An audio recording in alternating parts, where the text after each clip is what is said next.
kita akan belajar bersama-sama untuk mata pelajaran tematik tema 1 hidup rukun, kelas 2 subtema 1 hidup rukun di rumah, pembelajaran kedua. Mari kita langsung simak pembelajarannya. Mutiara membaca buku yang dibelikan ayahnya. Perhatikan sampul bukunya. Ini adalah buku yang dibelikan ayah untuk Mutiara. Nah, buku tersebut ada sampulnya adik-adik.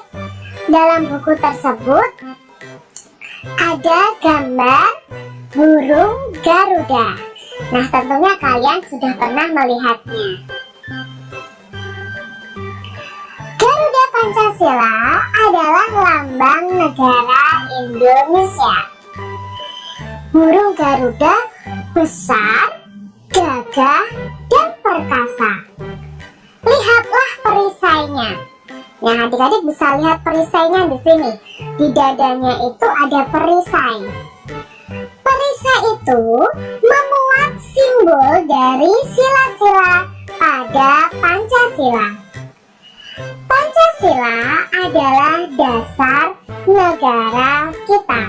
Nah, di dalam Garuda Pancasila ini ada perisai, di mana perisai tersebut terdapat simbol-simbol dari sila-sila pada Pancasila. Dan di sini kita bisa lihat dalam perisainya ada bintang, ada rantai emas, ada pohon beringin, ada kepala banteng, dan ada padi dan kapas.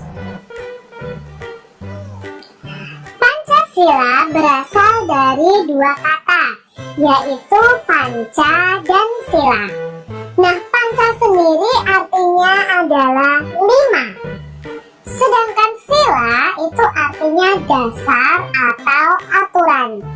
Jadi Pancasila itu artinya 5 dasar atau 5 aturan. Makanya di sini dalam perisainya ada 5 gambar yang menunjukkan masing-masing sila pada Pancasila. Nah, kita perhatikan di sini adik-adik. Kita harus memahami dan menghafal 5 sila yang ada pada Pancasila. Sila yang pertama adalah ketuhanan yang Maha Esa. Maka dalam perisai tersebut lambangnya adalah bintang.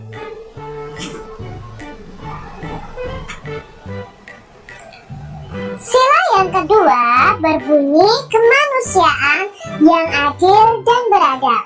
Di situ dilambangkan dengan rantai emas. Lalu sila ketiga yaitu persatuan Indonesia.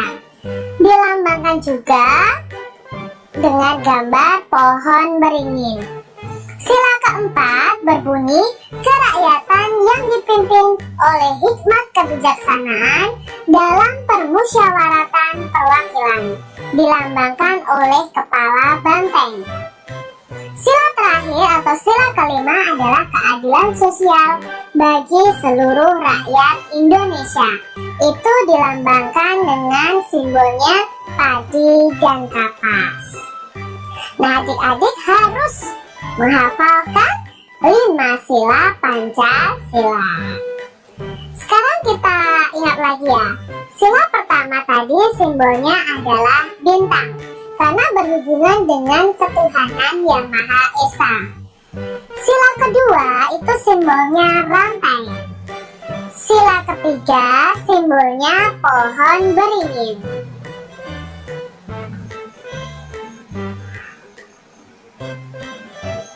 Sila keempat simbolnya kepala banteng. Jadi sila keempat itu simbolnya kepala banteng.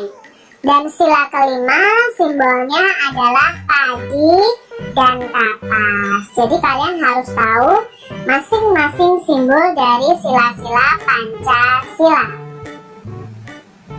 Contoh penerapan sila pertama Pancasila.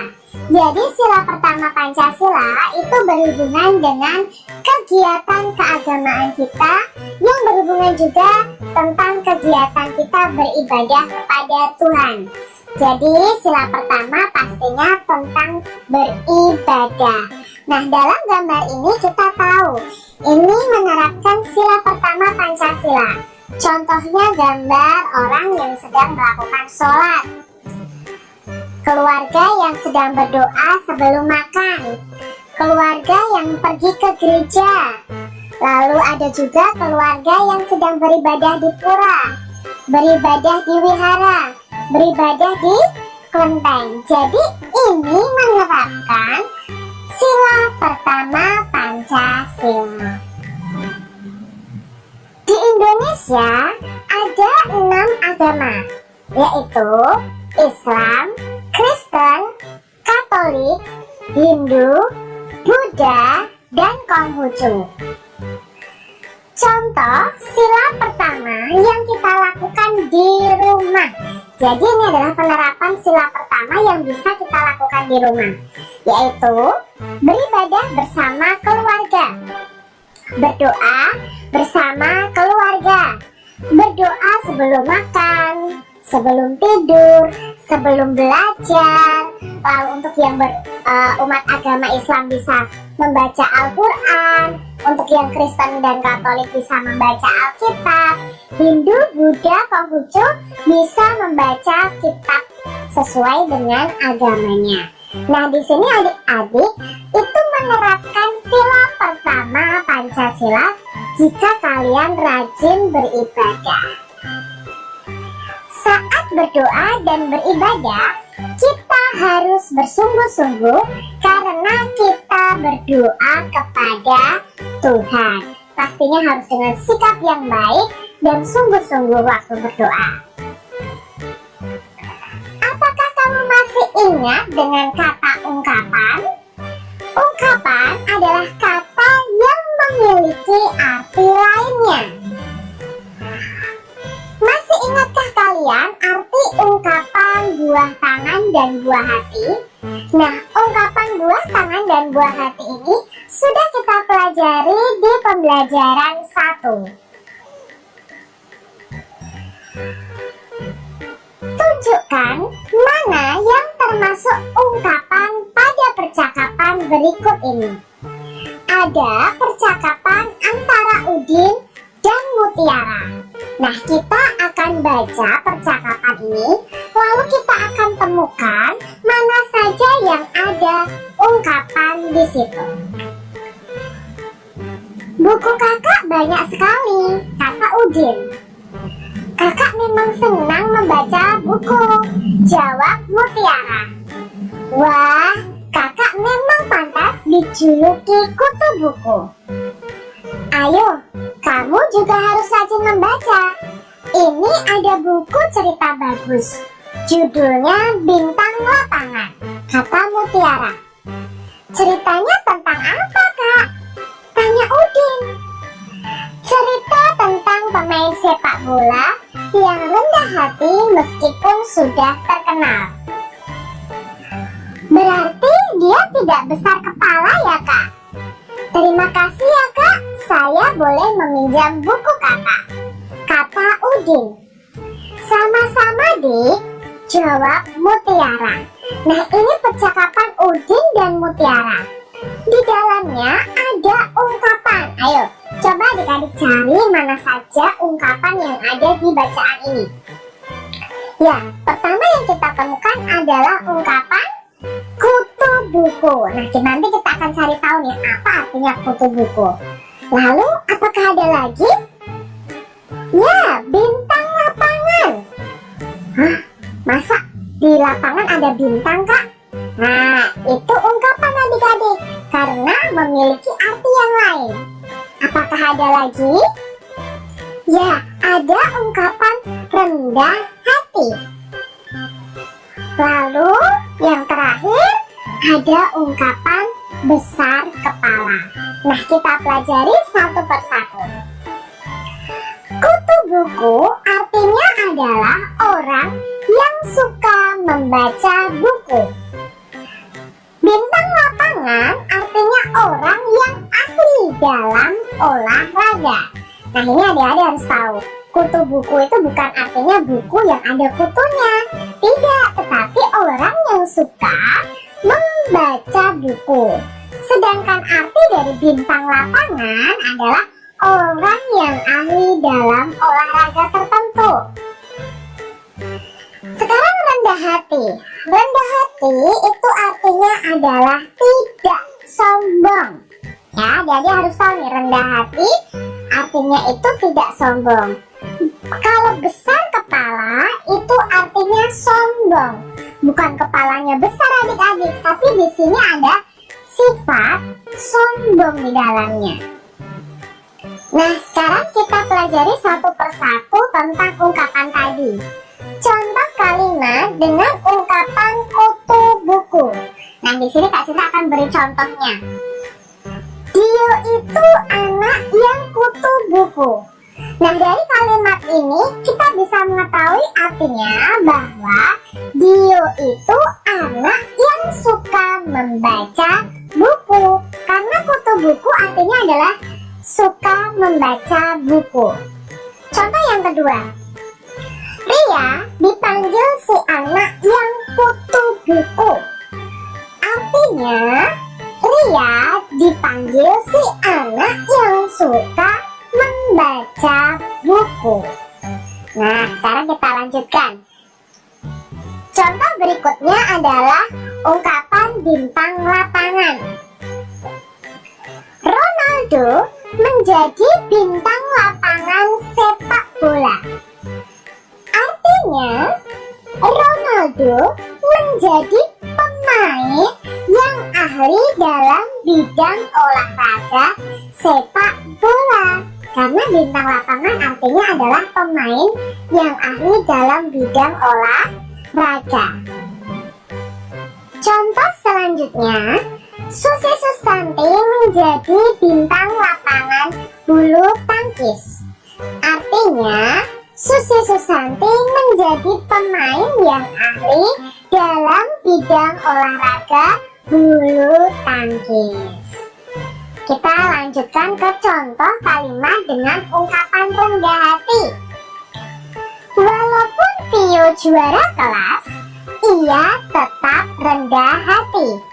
Artinya, walaupun Vio juara kelas, ia tetap tidak sombong. Karena arti rendah hati adalah tidak sombong. Orang kaya itu rendah hati. Itu berarti artinya orang kaya itu tidak sombong. Kita lanjutkan ke ungkapan berikutnya, yaitu ungkapan besar kepala. Orang itu besar kepala. Artinya bukan orang itu kepalanya besar adik-adik, tapi di sini artinya orang itu sombong. Nah, contoh kalimat berikutnya. Vivi juara kelas dan anaknya besar kepala. Artinya Vivi juara kelas dan anaknya sombong. Nah, adik-adik nggak boleh ya besar kepala ya, karena itu tidak baik.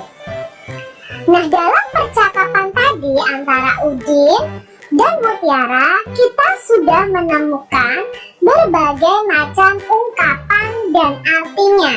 Ya, ada kutu buku, bintang lapangan, rendah hati, dan besar kepala.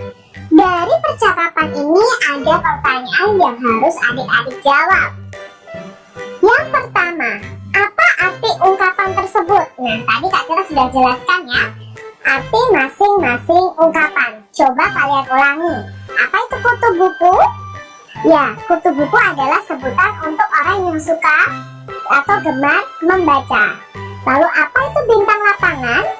Ya, bintang lapangan itu orang atau pemain yang ahli dalam bidang olahraga. Lalu ada rendah hati yang artinya tidak sombong. Lalu ada besar kepala yang artinya sombong. Pertanyaan kedua, apakah Udin dan Mutiara saling menyayangi? Iya, Udin dan Mutiara saling menyayangi. Bagian percakapan manakah yang menunjukkan mereka saling menyayangi? Nah, tadi si Mutiara meminjamkan buku kepada Udin. Nah, itu menunjukkan kasih sayang, menunjukkan bahwa mereka saling menyayangi. Pengamalan sila keberapakah yang ditunjukkan oleh Udin dan Mutiara yang saling menyayangi ini? Nah, untuk saling menyayangi ini menunjukkan pengamalan sila kedua Pancasila, ya. Apakah kamu menyayangi kakak, adik, saudara, dan orang tuamu di rumah? Kak Citra yakin pasti kalian menyayangi keluarga kalian. Tuliskan contoh pengalamanmu yang menunjukkan kamu menyayangi kakak, adik, saudara, atau orang tuamu. Coba adik-adik buat pengalaman apa yang pernah kalian lakukan yang menunjukkan kasih sayang kepada orang-orang di sekitarmu. Contoh, kamu membantu ibumu memasak. Itu berarti kamu menyayangi ibumu. Atau berbagi makanan dengan kakak dan adik. Itu juga menunjukkan rasa saling menyayangi. Nah, di sini Kak Citra punya gambar. Ada 5 gambar bagaimana berjalan yang baik. Pertama, kita lihat gambarnya adalah berjalan ke depan. Nah, adik-adik, kalau kalian berjalan, jangan berjalan mundur ya. Karena kita pasti tidak bisa melihat bagian belakang kita. Berjalan yang tepat atau berjalan yang baik itu berjalan ke arah depan. Sikap berjalan yang baik, pandangan lurus ke depan. Nah, ketika kaki kita melangkah, tangan kita juga mengayun. Lalu berjalan ke belakang. Boleh dilakukan, tapi harus dengan pengawasan orang dewasa, supaya orang dewasa bisa mengarahkan apakah nanti ada benda di belakang kita atau tidak. Lalu ada berjalan ke samping. Ini bisa kalian praktekkan juga ya adik-adik di rumah. Dan berjalan berkelompok dengan rapi. Nah, sekarang kita belajar teknik berjalan di sini. Sikap badan kita saat berjalan itu harus tegak, tidak boleh membungkuk. Nah ya, badan kita harus tegak. Saat berjalan harus dimulai dari kaki sebelah kiri, ya. Saat kita berjalan, maka kaki kita akan melangkah dan tangan kita akan mengayun. Jadi secara otomatis ketika kita berjalan, kaki kita melangkah dan tangan kita mengayun. Langkah kaki dan ayunan tangan harus berlawanan. Nah, di sini jika kaki sebelah kiri yang melangkah, maka tangan yang mengayun adalah tangan kanan. Bukan kok sebaliknya adik-adik, tangan kiri, kaki kiri yang melangkah, tangan kanan yang tangan kiri yang mengayun. Itu salah, harus berlawanan. Jika kaki sebelah kanan yang melangkah, maka tangan yang mengayun adalah sebelah kiri. Berjalan yang baik adalah berjalan ke arah depan. Nah, ini adik-adik tentang teknik berjalan yang baik dan benar. Coba kalian praktekkan nih, kalian berjalan dengan baik dan benar. Langkah kaki dan ayunan tangan harus berlawanan arah. Demikian tadi adik-adik untuk pembelajaran kita hari ini di tema 1 hidup rukun, subtema 1 hidup rukun di rumah pembelajaran 2. Semoga video pembelajaran hari ini bisa membantu kalian saat belajar di rumah.